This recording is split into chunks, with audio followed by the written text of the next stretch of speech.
Hi అండి, అందరికీ నమస్కారం. Welcome to my YouTube channel. ఈ వీడియోలో ఇప్పుడే అందిన వార్త అండి. ఏపీలో పథకాలపై కోర్టు సంచలన తీర్పు అయితే వెలువరించింది. సో వివరాలు వీడియోలో తెలుసుకుందాం. వీడియో ఎక్కడ స్కిప్ చేయకుండా ఎండ్ వరకు చూసండి. అప్పుడే పూర్తి ఇన్ఫర్మేషన్ అర్థమవుతుంది. అలాగే వీడియో నచ్చినట్లయితే లైక్ చేయండి. ఇంకా సబ్స్క్రైబ్ చేసుకున్నట్లయితే మన ఛానల్ని సబ్స్క్రైబ్ చేసుకోవడం ద్వారా నేను చేసే ప్రతి ఒక్క వీడియో మీ వరకు రీచ్ అవుతుంది.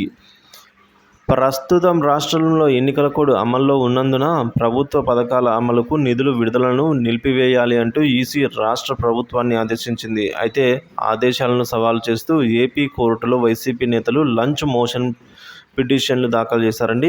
ఈ పిటిషన్లపై సుమారుగా 5 గంటల పాటు న్యాయస్థానం విచారణ చేపట్టింది. ఈ మేరకు నిధుల విడుదల విషయంలో మరోసారి ఈసీకి విజ్ఞప్తి చేయాలని ఏపీ ప్రభుత్వాన్ని ఆదేశించింది. అదేవిధంగా ఈసీ అభ్యంతరాలకు సమాధానం ఇవ్వాలి అని స్పష్టం చేసిందండి. దీంతో ఇరు పక్షాల వాదనలు విన్న ధర్మాసనం తీర్పును రిజర్వ్ చేసింది.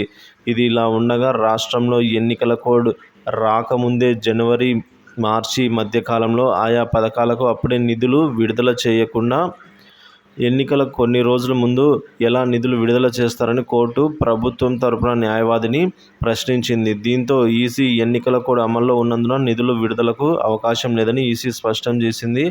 సో అందుకు ప్రభుత్వం తరపున న్యాయవాది బదులిస్తూ తాము కొత్త పథకాలు ప్రకటించడం లేదని, ఎప్పటి నుంచో నడుస్తున్న పథకాలకే మేము నిధులు విడుదల చేసుకుంటున్నామని వాదించారు. అందుకు ఈసీ తరపున న్యాయవాది స్పందిస్తూ ఎన్నికల ప్రక్రియ పూర్తయ్యాక జూన్ 6న నిధులు విడుదల చేసుకోవాలని గతంలో సూచించామని పేర్కొన్నారు. ఇప్పుడు కూడా అదే విషయం చెబుతున్నామని కోర్టు తెలిపాయండి. సో కోర్టు తెలిపింది. అనంతరం కోర్టు తదుపరి విచారణను వాయిదా వేసింది.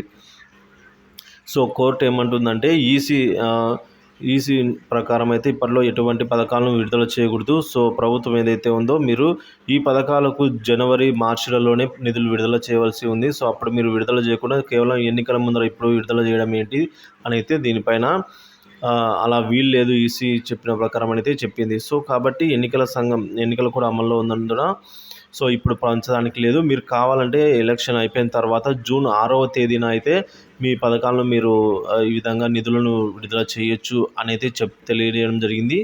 సో దీనికి ఏపీ ప్రభుత్వం తరఫున న్యాయవాది ఏమన్నారంటే, సో అప్పుడు ఎన్నికల కోడ్ అమల్లో ఉన్నందున మేము ఆలస్యం అయింది, పంపడానికి వీలు కాలేదు. దాంతోపాటుగా రాష్ట్రంలో ఇవి మేము కొత్తగా ఇచ్చే పథకాలు అయితే కాదు, రాష్ట్రంలో ఎప్పటి నుంచో ఉన్న పథకాలు ఇవి, వాటికే డబ్బులు విడుదల చేస్తున్నాము అన్న కూడా కోర్టు ఒప్పుకోలేదండి. సో తదుపరి తీర్పు అయితే రిజర్వ్ చేసి తదుపరి వాయిదా వేసిందండి. విచారణను అయితే వాయిదా వేయడం జరిగింది. సో వీడియో నచ్చినట్లయితే లైక్ చేయండి, షేర్ చేయండి. ఇలాంటి వీడియోస్ కోసం మన ఛానల్ సబ్స్క్రైబ్ చేసుకుని అప్డేట్స్ ఫాలో అవుతుందని. Thank you for watching this video.